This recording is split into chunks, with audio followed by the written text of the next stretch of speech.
وحكبروا تاريخ ذا نبي عيسى عليه السلام. نبي عيسى عليه السلام مجعيس وعيسى ابن مريم بنت عمران. الله سبحانه وتعالى وحو قرآن كيسا كشيغي إن ريع عمران وكدور تيددك أوردان ضد وحي أهاين أولياء أو صالحين. عمران وحالي رادا وحو أها أدون صالحة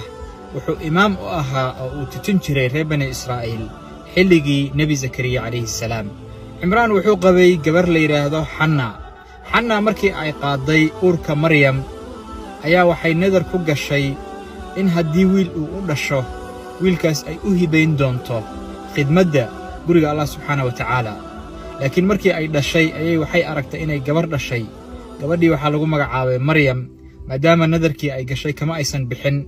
أي وحي تكتي مساجدك الأقصى وحي أقو تكتي نبي زكريا عليه السلام يددك لأو عبادة رهبني إسرائيل مركاسي وحي ويدي ستي إن إسكسو ساران قف كفالة قاضة مريم أبهد عمران مركاس أي دلانيسو ما أوسن نولين أي هرتد أيو جيريود ييغو أغ مكاندا وكلها عمران أكتودا إي أدون صالحة إنو أها أيي وحي أكلا ترتمين قفكي كفالة قاضي لها مريم ومسؤولية دي لوريق لها dadka ku tartamaya oo isku qabsanaya waxa kamid ah nabi zakariya alayhi salaam si ay u kala baxaan ayaa waxay samaysteen in ay turtaan bakhtiya nasiibkii waxa ku guuleystay nabi zakariya alayhi salaam inuu isagu kafaalo qaado oo mas'uuliyadda maryam isaga ay u soo wareegto. nabi zakariya alayhi salaam sidii ayuu mas'uuliyaddeeda ku qaaday isaga ayaa soo koriyay isaga ayaa ka warqabay waxa la yiraahdaa mixraab yar oo ay lahayd ayuu ugu iimaan jiray si uu cunto iyo raashin iyo uga warqabo ugu keeno mar walba uu yimaado uu soo booqdo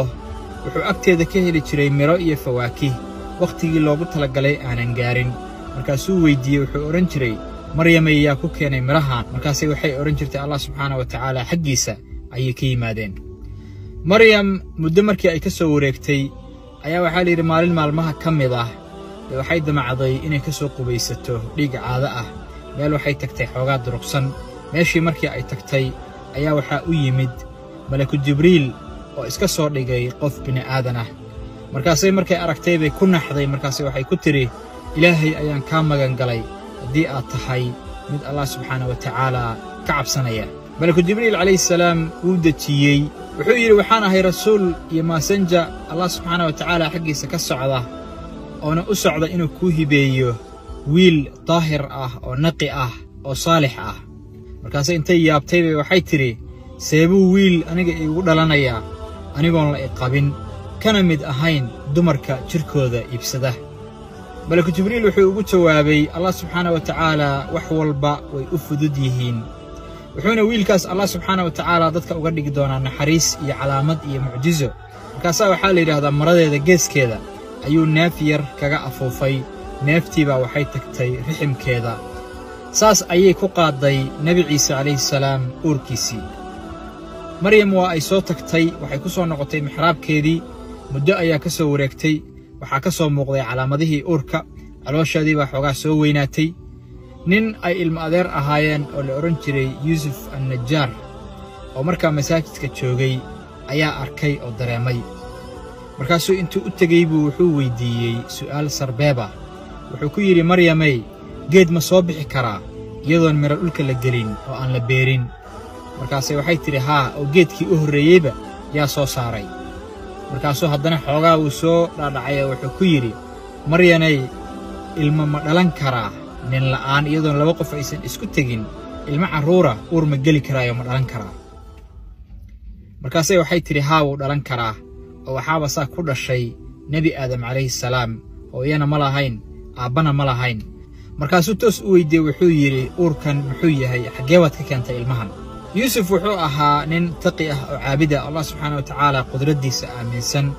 sheekadii sidii ay u dhacday ayay uga sheekaysay waana uu fahmay waana uu aaminay. maryam waxa la gaaray xilligii ay foolan lahayd fooshii iyo xanuunkii markii ay daraantay ayay waxay la hoos tagtay geed timira xanuunkii markii uu qabtay iyadoo ka walwalsan oo ka baqaysa hadhow dadku waxa ay dhihi doonaan ayaa waxay tiri ilaahay oo maan dhinto inta waxaan aysan dhicin oo aan noqdo wax la iska tuuro oo la iska ilaawo. malaku jibriil oo la talinaya oo caawinaya ayaa hoosteeda ka hadlay wuxuu ku yiri Allah subhanahu wa ta'ala hoostaada wuxuu direeriyay il biyo ah biyahaas ka cab korkaagana laanta kaa sarraysa soo jiid waxaa kaaga soo dhacaysa timir qoyan timirtaana cun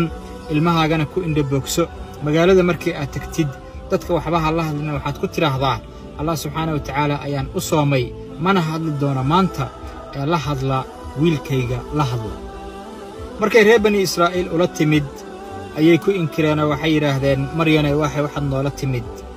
hooyadaa ma ahayn dumarka jidhkooda ka ganacsada aabbahaana nin wanaagsan oo saalixa ayuu ahaa maryam waxba lama aysan hadlin isaga ayay farta ugu fiiqdeen nebi ciise calayhi salaam isagoo ilmo yar ah oo dhabta ay ku waddo markaasay waxay yidhaahdeen ma ilmo yar baad annaga hadda farta noogu fiiqaysaa oo aad doonaysaa inaan la hadalno markaasuu nebi ciise calayhi salaam intuu hadlay buu wuxuu yidhi anigu waxaan ahay addoonkii allah subxaanahu wa tacaala wuxuuna iga dhigay nebi wuxuu allah subxaanahu wa tacaala ii dardaarmay salaadda iyo sakada inta aan noolahay iyo inaan baarri u noqdo hooyaday igamana dhigin mid shaqi ah oo jabbaar ah waxaa nabad ay ii sugnaatay maalinkii aan dhashay iyo maalinka aan dhiman doono iyo maalinka la isoo saari doono